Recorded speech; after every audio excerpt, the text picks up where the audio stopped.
Good evening and welcome to Gibson's Bookstore. I am Elizabeth from Gibson's Bookstore, and I am joined tonight by author Mona Awad, who is here tonight to talk to us with our own bookseller Jo Swenson about Mona's new book, All's Well. Jo is our resident Shakespearean expert, and when they offered us the event for the paperback, we said, absolutely, we would very much love to do this. We've had Mona here before for Bunny. We now bring her back for All's Well. Mona, welcome. Thank you. So happy to be here. We are joined also this evening by our event partners, the King's English Bookshop in Salt Lake City, Utah, and McNally Jackson Books in New York. Hello, everybody who is joining us virtually tonight. If you are new to these virtual events, please click around, find the chat sidebar. Make sure your settings are set to everyone, not hosts and panelists. Otherwise, you'll just be chatting to me. We will be taking questions later in the event. But for now, we are very pleased to welcome Mona and Jo in conversation. Thank you. All right, so I think, Mona, you had a reading that you kind of wanted to start things out with. So if you wanted to do that, that would be great. Great. Thank you so much, Jo. And thank you so much, everyone, for coming. And thank you so much, Gibson's Bookstore. I'm thrilled to be back and such a huge fan, and hope one day to do something in person. That would be amazing once this season of pandemics is over. So I'm going to read from the start of the book, and just as kind of a little bit of context, this is set in New England on a college campus. It's about a theater professor named Miranda Fitch, who is struggling with chronic pain that no one believes she has. And she is hell-bent on staging a student production of All's Well That Ends Well, but her students are mutinous, they want Macbeth, and tragicomedy ensues. So I'm just gonna read from the very start. She's in her office, lying on the floor, about to go down to rehearsal, in pain, and she's just feeling all the feelings. I'm lying on the floor watching, against my will, a bad actress in a drug commercial tell me about her fake pain. Just because my pain is invisible, she pleads to the camera, doesn't mean it isn't real. And then she attempts a face of what I presume to be her invisible suffering. Her brow furrows as though she's about to take a difficult shit, or else have a furious but forgettable orgasm. Her mouth is a thin grimace. Her dim eyes attempt to accuse something vague in the distance, a god perhaps. Her bloodless complexion is convincing, though they probably achieved this with makeup and lighting. You can do a lot with makeup and lighting, I have learned. Now I watch her rub her shoulder where this invisible pain supposedly lives. Her face says that clearly her rubbing has done nothing. Her pain is still there, of course, deep, deep inside her. And then I am shown how deep. I am shown her supposed insides. A see-through human body appears on my laptop screen, showcasing a central nervous system that looks like a network of angry red webs. The webs blink on and off like Christmas lights because the nerves are overactive, apparently. This is why she suffers so. Now the camera cuts back to the woman, gray-faced, hunched in the front yard of her suburban home. Her blonde children clamor around her like little jumping demons. They are oblivious to her suffering, to the red webs inside of her. She looks imploringly at the camera, at me, really, for this is a targeted ad based on all of my web searches, based on my keywords, the ones I typed into Google in the days when I was still diagnosing myself. She looks withered but desperate, pleading. She wants something from me. She is asking me to believe her about her pain. I don't, of course. I lie here on my back on the roughly carpeted floor with my legs in the air at a right angle from my body. My calves rest on my office chair seat, feet dangling over the edge, one hand on my heart, the other on my diaphragm, cigarette in my mouth. Snow blows onto my face from an open window above me that I'm unable to close.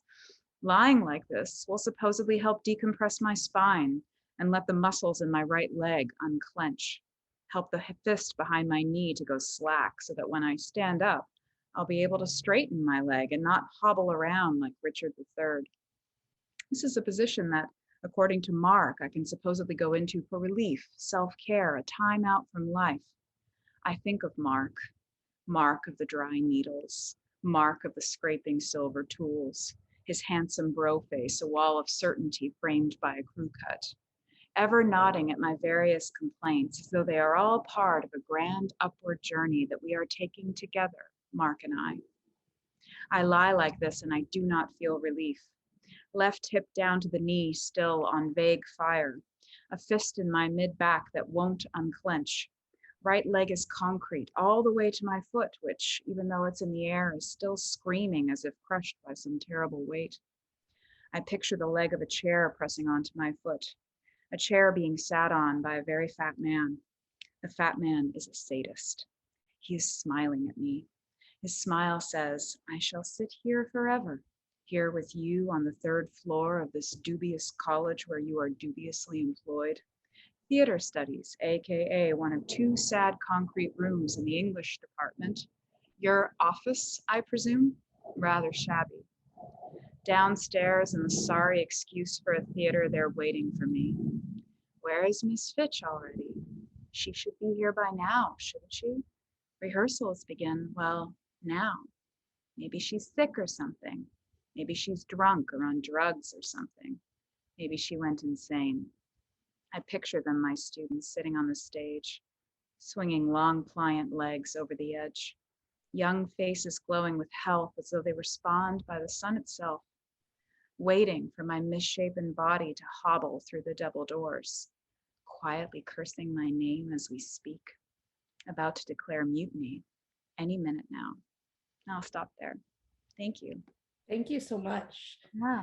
It is such a good scene to set the tone for the whole novel. Yes. It's very much a novel about chronic pain. So I was interested in knowing a little bit more about how you went about writing about chronic pain, and it's simultaneously devastating because people are not believing Miranda, but there is a humor laced throughout that. So if you could talk a little bit about how you approached it. Yeah, I think it's something that I have personally struggled with for a number of years, and it's such a, it's obviously a very scary experience. My own chronic pain, my battle with chronic pain wasn't life-threatening, physically life-threatening, but it did, really narrow and shape my life for so many years. Really affected my mobility, really affected my ability to do my job and just my day-to-day life, my social life. All of these things suddenly were like just narrowed by this thing that I was dealing with that I didn't really share with very many people. And yeah, it was just such a strange world to be introduced to, this world of like pain relief in all its different guises, right? Physical therapists, physiatrists, surgeons, different kinds of doctors, and then, going more kind of occult routes, going more alternative medicine routes. It's such a strange world. And it felt like, I guess when I'm introduced to this new kind of environment, I was just very, very interested in it, and it just seemed like it was a place where there was a lot of absurdity, a lot of like darkness, a lot of manipulation, a lot of powerlessness, and then oddly a lot of humor too, because it's very, very hard to communicate pain. And while that's a very, very scary thing, to not be able to communicate it, when you're this is, I guess, the way my brain works or something, but when I'm in that kind of scary place where I can't communicate, because to me that's like one of the scariest things of all, is not being able to communicate your experience. I kind of I can't help but see the funny side of that, and so a lot of the humor in the book is just drawn from Miranda trying to explain her pain. And the way it comes out is just in these silly fragments that don't really mean anything, but that's all she's got. And sometimes that is all you have. And that is terrifying. But when you pull back, there's something funny about that. And then that humor, I think, really does help you cope, Yeah. Yeah, absolutely. And so in addition to being a book about chronic pain, this is also a book about theater and about academia. Yeah. And so uh, I know I read your other book, Bunny, that is also set in an academic setting. So can you talk a little bit about why you chose this setting and maybe why you chose this setting specifically to talk about chronic pain? Yeah, I knew I wanted to write about a theater director. So, and I knew that, that director was also going to be a teacher, because that's, just very, very interesting. Mhm. And there's all these really interesting power dynamics going on there. She is the director, but her students don't really have any respect for her. They just want what they want. And she is not really able to be very authoritative with them. I mean, she can't really direct them. And I think that feeling of helplessness in front of them, that feeling of just profound kind of like powerlessness that she feels, is amplified by her experience of pain. There's just such a it's just such a bittersweet thing to be, this person who is this director, but to be completely, utterly powerless, and also just suffering from this invisible ailment, that no one can actually see. So I thought that would be a great kind of really, really good for conflict, really, really good for tension, if it took place at a school where a lot of things are on the line, in terms of her role, and then in terms of the people that she is directing, right? Because they're not just actors, they're kids, they're students. So it really raises the stakes, I think, of the story. And that was, and it's a world that I know, it's a world that I'm interested in. In Bunny, I wrote about academia from the perspective of a student. This is the perspective of a teacher. And it's interesting because they're both kind of outsiders in different ways, Yeah, absolutely. I went to a school that had a huge theater program, and I was in the tiny underfunded English department. And I think Right. you write very well about that whole Yes. weird dynamic of, especially in between the professors and the students. It's Absolutely. very interesting. So I want to talk a little bit about Miranda as just your main character, because over the course of the book, she really becomes a less and less reliable narrator. She starts to make some decisions that perhaps the reader would find questionable.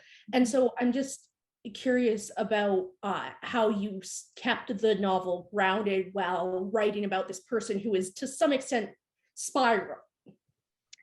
Yeah, I think a lot of it is kind of anchoring it in the school and in the world of the school. And it's an academic year. And then there are all these other people around Miranda that are sort of reporting on the scenes too. So she's got this assistant director, Grace, and Grace is kind of a great foil, right? Because she sees things very differently. Sometimes she validates what Miranda says, like, of course they hate the play, right? Of course, right? All's Well is such an unpopular play, although I obviously have a very strong connection to it. But yeah, I mean, she's there to kind of validate, ground characters like that. And then, yeah, the setting, I think the very realist setting of the school, I think was helpful, because I did know that I had a character who was really, really, just deeply lost in their own labyrinth there. And that's part of the experience of being in pain, is just, everything is sort of filtered through your sensory experience. And so she's not really, everything is amplified, everything feels harder, everything feels just like more of a conflict, and she can't rise to it. She feels more powerless, she feels more threatened, and so yeah, her experience of that world is much more tense than it maybe actually even is.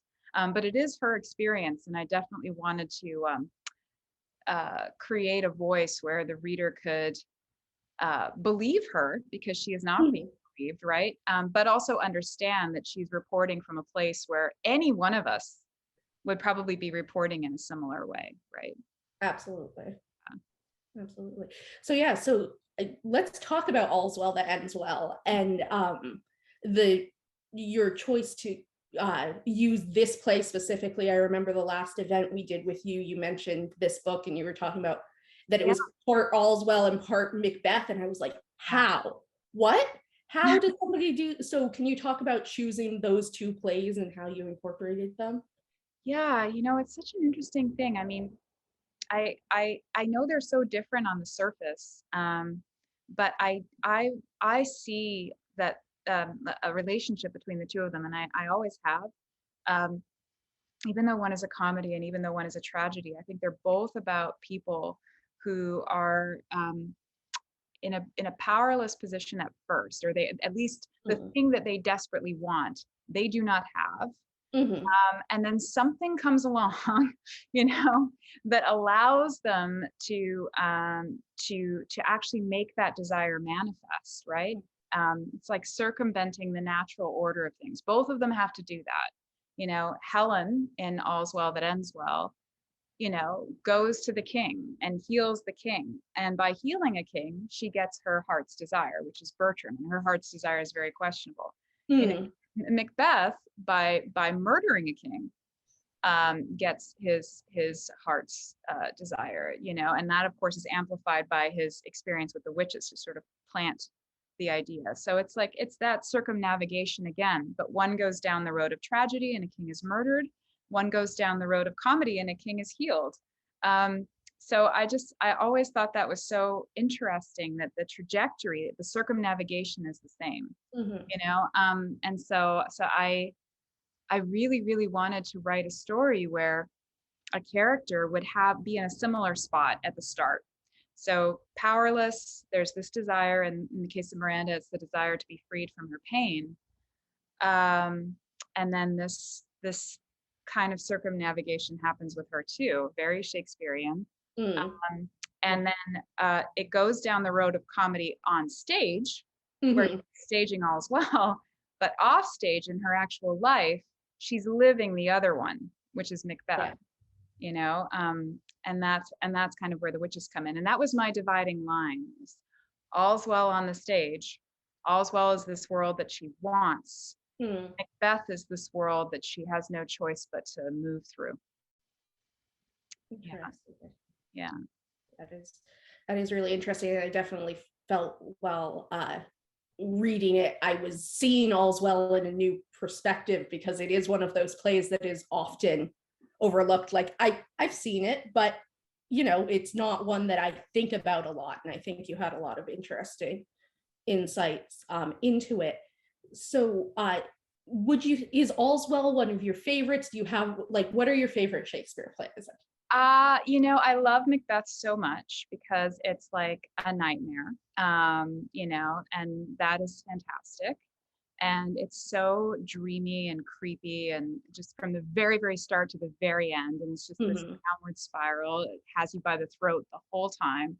I love those witches. I love Macbeth's soliloquies. They're incredible. And the energy in them, the conflicts in them, his kind of moving from reason and questioning to this kind of desire, is so interesting to me. So I think Macbeth for sure, I love. And I love All's Well, yes, because it's so weird, it's just such a weird play. Helen starts off so intimate with us, the audience. And my theory is, I think this is the reason people don't like it so much. My feeling is that reason has a lot to do with the fact that Helen is so intimate with the audience at first. So much disclosure, so much openness. We connect with her. And then suddenly it's almost like she starts moving to the back of the stage, we're less connected to her in the second half of the play. Yeah. It almost feels like she goes from first person to third if it was a novel. Suddenly there was this switch. And I think we don't know how to follow her in quite the same way. And then of course what she wants is also questionable. But I love the kind of quiet like power that she has, the kind of claiming of agency that she has, the openness of her desire. You know, she's just so open about how she feels, you know, and she's delusional, but who isn't when they have desire, right? So I guess I find her to be fascinating and polarizing, and I love a polarizing character. You know, a lot of people hate her, and I find that interesting. You know, I did at first. I hated her at first. So, I mean, she's a hard character to know what to make of, because it doesn't, the world in which she's living in, where you can ask a king to make somebody your husband, is just not a reality most of us can relate to. Yeah, right. She's not relatable. But it is, she's a very interesting character. So we've talked a little bit about academia. With theater, what are your theater experiences like? Have you ever been in theater, directed anything? Yeah, I was in theater in high school, and I loved it. And I even wrote some stuff. And I've talked about this before, but this writing dialogue was really my first foray into writing, and it's what got me excited about writing. I still, to this day, use it to get inspired. I just love putting two characters in dialogue and seeing what happens. So I did a lot of that in high school, but then I got weirdly, like, I don't know, I just got weird on stage, and I was suddenly very uncomfortable to be there. And I think my nerves got the better of me, and I couldn't do it. So I started writing more. I got more into the writing, and that was the direction I went. But I continued to really be interested in theater. And you know, and in Shakespeare especially, because there's just so many different ways to interpret the plays, especially on stage, you know. So yeah, I think it kind of came from high school, and then I sort of fell away, and then came back in graduate school, more as a novelist. That's where I really wanted to dig in. That absolutely. And that is, I completely agree. Shakespeare is fascinating because there's just so much that can be done with it. And I think adaptations are just, like in novel form, are just fascinating. Yeah, they really are. There's some really great ones, I think. And I love Margaret Atwood's The Hag Seed. Oh my gosh, it's so good. I love that one. I always think an adaptation is at its best when it acknowledges the source material, like the meta element of that one. Absolutely. Really fantastic. That was, I saw in the chat that Ryan was asking if there were any adaptations that you really liked. Hag Seed is a great one. Anything else that?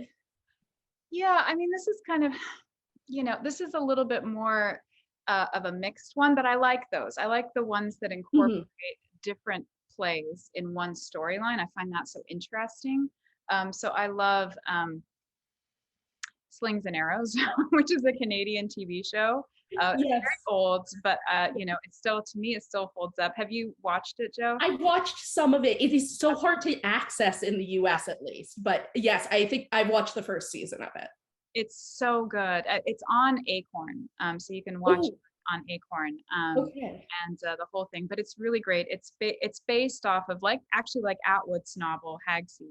It's based off of the Stratford Theatre Festival in Ontario. And it's just about a group of actors and their on-stage, off-stage life adapting Shakespeare plays. And every season is dedicated to a particular play. So the first season is Hamlet, the second season is Macbeth, and the third season is King Lear. But what I love about it is that other plays are informing the on-stage, off-stage life as well. And I love how the plays, the storylines bleed off the stage into these characters' lives. It's just, it's so funny. It's so well done. It's very moving. I can't say enough things about that show. I just think it's one of the best shows, period. So I will have to go find it on Acorn, because I watched the first season ages ago when I was in college, and then couldn't find the other two. So yeah, it's really good. And there's a great the one that I used for this novel, actually, in addition to Slings and Arrows, I actually watched Slings and Arrows a lot while I was writing, but I watched a production of Macbeth that I know has been on, I think it's been on Broadway, but it was also filmed, and it's with Patrick Stewart, and I think her name is Kate Fleetwood as Lady Macbeth. Yes. Yes. And that one, it's so good. They're nurses. Yeah. So creepy. It's so creepy. That is one of those ones that I'm like, okay, if you want a traditional Shakespeare adaptation, probably not what you're looking for, but like if you're open to a slightly different setting, that one's just fantastic. Have you seen any productions of Shakespeare live that you really loved? And yeah, that's a great question. The best thing that I've ever seen live, I used to live in Toronto. That's where I grew up, and we have Shakespeare in the Park, and obviously love that. And I did actually love seeing Paul Gross in Hamlet at Stratford back in 2000, I think. He was great because he played some lines very comedically that I hadn't seen played comedically before. So I love that performance. But Sleep No More, which just is amazing. And that was actually a huge inspiration for All's Well, because in the novel, All's Well That Ends Well is the staged play. Macbeth is the interactive play, right? It's the way she's living. So in Sleep No More, which is in New York, and anybody who hasn't done it should definitely check it out if they're interested in Shakespeare. You move through it. It's an interactive experience. And it's partly noir, and like mid 20th century, and then partly Macbeth. That's kind of informing the space, the setup, the characters, the narratives. But it's just incredible. And you wear a mask through it, and you can't speak. And it's 6 floors of a warehouse, I think. Yeah, it's amazing. It's such an experience. There's not really anything quite like it. Absolutely. I'm looking now into. Oh, okay. I see there's some questions. There are a couple questions in here. Okay, Ryan. Cynthia is asking, have you watched Shakespeare Retold from the BBC? I have not personally. I have not, but I'm very interested. Yeah, I've not watched it. So that's something to check out for sure. Yeah, absolutely. And then Elizabeth was asking, we grow farther from Shakespeare's version of English every year, but we still love the plays. Can you talk about how Shakespeare's themes are timeless and stay relevant? Yeah, Cynthia, I will. Thank you. I that's the thing I think about the plays that are so interesting, is that they do really, to me anyway, that's what I love about them, is that they do hold up. They're so universal and they're so open. That's what's so exciting. Like, a character like Helen can totally polarize you, and there's room in her characterization and her lines for that to happen to an audience. And how complex and wonderful does a character have to be to elicit such polarizing responses, such opposing responses, right? But yeah, in terms of the themes and in terms of just the relevance, part of the reason why I think I got so obsessed with Shakespeare was because I was dealing with chronic pain. I was battling chronic pain, and the plays really spoke to that. I was feeling really powerless in my own life, and falling into the world of the plays was like a place to go where I felt connection. And that's one of the reasons I have always loved literature. So the fact that I, in 2016, could find that kind of kinship with these really old characters it's an amazing thing. But I think there's room for that. And I think the thing about Shakespeare that's very exciting is that powerless character and the way that they articulate that powerlessness, and how there is this offering of a reversal of fortune that happens. That reversal of fortune is so exciting, that in a Shakespeare play, the world can actually turn upside down. How exciting that such possibilities exist, right? So yeah, I think that was a big draw into that world, was that, just that alone, the reversals of fortune and then that articulation of powerlessness. And I love monsters, and he writes such great complicated monsters, you know. Oh yeah. Yeah. Oh my gosh. So many good ones. Ryan asked a question for me about productions I've seen live in love. I think I saw Phyllida Lloyd's Shakespeare trilogy, which was Julius Caesar, Henry the Fourth Part 1, and The Tempest, all with Harriet Walter, and in the leads, and I saw it all in one day. It was the 3 plays, and it was just an absolutely wild experience, but just being so immersed in it was very, very cool. And they did record those, so if you haven't seen any of those, they're so good. They're all female casts. Oh wow. Okay, yeah, very, very. What's it called again? Can you tell me? Phyllida Lloyd, it's her Shakespeare trilogy. And yeah, funny thing, she's the person who directed the Mamma Mia movie. Like, best Shakespeare production I've ever seen, directed by the same person who did Mamma Mia. And then another question from Ryan. I love that though Bunny and All's Well are very different, they sound like they have some similarities. I'm so curious about what you'll write next. Can you talk about what you're working on? That was sure. So the next book is called Rouge, and it's about a woman who becomes sucked into this really sinister beauty cult in Southern California. So it's kind of like California Gothic, but there are elements of fairy tale and horror. So in that way, you know, definitely speaking to Bunny and All's Well for sure. It was really fun to write, but yeah, definitely very dark and kind of moving into some horror terrain, which is really fun. Yeah, that's your books are great at like straddling that line with horror. They're just fantastic. And yeah, Ryan's very excited. Ryan loves all things horror. I know she's one of our Gibson's employees. And I do think you talked about fairy tales, and definitely Bunny had a lot of fairy tale elements to it. Do you see any kind of similarities between like fairy tales and Shakespeare, like those being two things that you're very interested in clearly in writing? Yeah, absolutely. I mean, there's, you know, I think with All's Well That Ends Well, especially, it is a fairy tale, right? I mean, there's that really weird happy ending, which is just completely unbelievable, which feels like a total fairy tale. You know, that this guy that she wants throughout the whole course of the play, she gets through trickery and a little magic maybe. And he suddenly wants her at the end. And the poor actor who's playing Bertram has like one line to make that happen. And we talk about that in the book, and that's he's got one line. Yeah, I don't know. You've got to choose, I guess, if you're a cynic, if you want to play it like you're suddenly bewitched.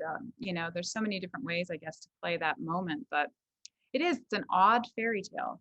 And I guess that's part of the reason why I love All's Well, is because of that. I mean, I think Shakespeare is interested in transformation stories, and fairy tales are all about that, and they're all about giving voice. They love a powerless protagonist. Like at the very beginning, usually of a fairy tale, who we're following is somebody who has lost everything, or is about to lose everything, and then they're given some moment where maybe they can have some power, they can get what they want. You know, all hope is not lost, but you have to go through the dark forest first. And so yeah, I think that the Shakespeare stories kind of they often have a similar arc. So yeah, absolutely. Yeah. Monica asks, what do you think of movie adaptations aimed at teenagers? So I guess like 10 Things I Hate About You. I loved 10 Things I Hate About You. I love that movie. Heath Ledger, I mean, God. Oh, he was so good. And yeah, I love that movie. And the Raincoats are in that movie, and they do like a performance, and that's amazing. Yeah. Romeo and Juliet is incredible. I mean, I love that version. I was just talking about it with some coworkers, like. yeah. So I I guess I really think that they can be great, you know. Yeah. I can't think of a more recent one though, and it's probably just because I'm not getting out much. But Yeah, I'm trying to think, like, there have definitely been a couple like YA novels that have been right, yeah, adaptations of Shakespeare, but I'm thinking like movies. It was definitely like there was a thing in the early aughts where they're like, let's just make Shakespeare for teenagers. Yeah. And it's fantastic. Yeah, it worked for me, I guess. Yeah. And I always saw, I mean, and I've spoken about this before, but I actually took a lot of inspiration from Election, which is a teen movie, sort of dark teen movie. I've never seen Yeah, that. it's directed and written by Alexander Payne. It's based on the novel by Tom Perrotta, and it stars Reese Witherspoon and Matthew Broderick. And it's so dark, and it's about this high school teacher and this student who's played by Reese Witherspoon, who really wants to run for school president, and she's like hell bent on it, And this high school teacher kind of sabotages her and puts like another candidate in her path. And he's I think the movie wants us to sympathize with him and hate her, which is interesting, but she is a very complicated, polarizing character too. And their relationship, I drew from that, definitely, because I always saw All's Well in that, weirdly. I always saw Reese Witherspoon's character as a kind of Helen. And yeah, I kind of see Miranda a little bit in Matthew Broderick. Definitely more villainous and yeah. But yeah, that movie, I think there's something Shakespearean about that movie. Interesting. Okay, I will have to check that one out. That's fantastic. Right. I don't know if anybody has any other questions. Yeah, I mean, we talked about this a little bit at the beginning. What you were reading, do you have anything that you really have loved lately that you just want to recommend to everyone? Yeah, I talked about Children of Paradise before. I'm really enjoying it. I just started it, but I'm definitely enjoying it. Camilla Gradova, she's really good. I can put her in the chat.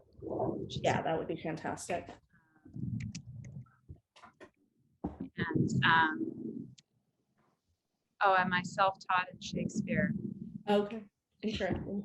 Yeah, kind of, I mean, I guess my first introduction, as with most of us, I'm sure, was high school. But I really, really got into performing the soliloquies. Like, it's just so into the language. I really lost myself in it. And then, I fell away from it, even though I did an English degree. In Canada, at least, when you do an English degree, you have to do a pre-1660 just to graduate, of course. And I did mine in medieval literature. So I went the other way and didn't study Shakespeare then. I kind of came back to Shakespeare as a PhD student. And that's when I took that Shakespeare course where I kind of got super into All's Well That Ends Well, and then started seeing these parallels with Macbeth, and decided I was gonna finally maybe write that story about a director. That's where it started kind of coming. So I guess self-taught, I don't know. Definitely the love is like, it was definitely not born in the classroom. I will say that, it was definitely outside the classroom. What about you? Yeah, I mean, I read we read Romeo and Juliet when I was in middle school and hated it because they did not explain the language well. It felt more of a requirement. And then when I started college, I read a few. Hamlet I really loved, but was not focused on Shakespeare at all. And then I took a Shakespeare's histories class my last semester, and I fell in love with Richard II. And it's perhaps my All's Well of being like, no guys, it's so good though. It's so complicated and everyone's like, do you mean Richard III? And I'm like, no, not that one, the other one. So that I did my master's in, my thesis was focusing on Shakespeare. So That's awesome. that's kind of how it, yeah, again, it did definitely was a circuitous route. Yeah. It sounds like it. Maybe that's the way. Yeah, you can't just go directly there. Yeah. Another question from Cynthia. I'm from Salt Lake City, King's English. Hello to Utah. I love the King's English. I stopped there when I was in Salt Lake City. Did you attend the Shakespeare Festival in Cedar City? Yeah, I didn't. Although, hi, Cynthia, and yeah, I used to work at the King's English actually because I lived in. That's fantastic. Yeah. So really glad to see you. I miss Utah, and yeah, I miss the King's English. But I didn't go to the festival. I really wanted to. I was actually, it's so funny, but I was in another festival at the time. Remember, there's the Ren Fair in Cedar City is at around the same time. And I actually performed in the Ren Fair. That is really, yeah, it was very, very fun. And so, yeah, so I didn't get a chance, but I always wanted to, and I heard great things about it. I imagine, have you gone, Jo? I have not. I have not spent much time in Utah. I was passing through the day that I went to King's English. I went to quite a few things at the Oregon Shakespeare Festival when I was living in Portland. That's actually where I saw All's Well, because how awesome. Yeah, I was just, on my quest to see as much Shakespeare as possible. I'm like, oh, somebody is doing this play. Yes, I will drive 2 hours to. Yeah, how was it? So it was really good. It was, I think the person who played Helen was very compelling, and they did, incorporated modern music, and like it was a really good production. I kind of wish I could go back and revisit it now that I've thought about the play a little bit more, because I definitely was in the, oh yeah, that one. Wait, okay, but is that Measure for Measure, or what happened? Like that, I was definitely in that spot of, I knew it, but I wasn't super familiar, and I'd like to go back and revisit. Yeah, I know it's such a strange one. But I do think that performance, Helen's performance, has to be that the actor who plays Helen, I think, has to be pretty magnetic, especially in that opening to hook you.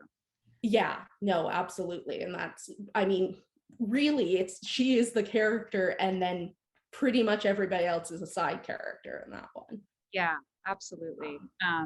There's a good one that you can watch. I think you can stream it through the Globe online, directed by John Dove, I believe. Okay. It was first recorded in 2011. Okay, nice. The Helen who is in that production I think she's really wonderful. Okay. Yeah. I will have to check that out. Love the Globe. I volunteered there when I was living in London, so that's a part of my Shakespeare journey I left out. But yeah, definitely. Yeah, I love their online where you can rent things. If anybody in the audience is looking for good Shakespeare productions, you can rent recordings of their live productions. So it's really fantastic. Hello, Elizabeth. Back. So we're coming to the end of our time. If there were any final questions that anybody wanted to chuck in before we get to the end, I wish I had thought to ask you, Mona, to prepare what your favorite Shakespearean line is, but that's a bit of an ask to just. Oh, I can do it. I can do it. Yeah. Oh, yeah. you can? Okay. What's your favorite Please. Shakespearean line? Yeah, my favorite is from All's Well That Ends Well, and it basically inspired the whole novel, but it was, I do affect a sorrow, but I have it too. Yeah. Good line. All right, I'm impressed. I was sitting here thinking, I wish I'd given her time to prepare that. It's not fair to just spring that on her now. Right. I might spring it on Jo. Jo, do you have? I hijack you later at work. Well, definitely Hijack Me Later at Work. My favorite like scene is the deposition scene in Richard II, because it is all in verse and it's rhyming. So there are just some fantastic lines, but I'm not going to attempt to pull them off the top of my head. And I think the first line that made me like fall in love with Shakespeare was when Hamlet at the very beginning of the play says, "I am too much in the sun." And like I was in high school and I was like, oh my God, sun, like he's talking about being both a son, S-O-N, and playing with a metaphor that Claudius is making about being too much in the shadow. So that was like my... Great. I'm impressed. I'll give you, like 9 out of 10 points for that. That's pretty great. All right. Thanks. And then I'll read Richard II to you sometime. So I accept. So thank you so much, Mona, for joining us tonight. And thank you to Jo for being our excellent host this evening. A thank you as well to the King's English Bookshop in Salt Lake City, Utah, and McNally Jackson Books in New York. Jo, you did a great job. I know that you're not our regular host, but you killed it. This is great. The book is available out in paperback now, All's Well by Mona Awad. Please get it from your local indie or from us, perhaps. We will be recording this and we will be posting this on YouTube. Tell your friends about it. Send them the link. We'll send you the links as well. Thank you so much for joining us this evening. Thank you. Thank you, Mona. Thank you, Jo. Thank you, Elizabeth. Thank you, everyone. Bye. Bye.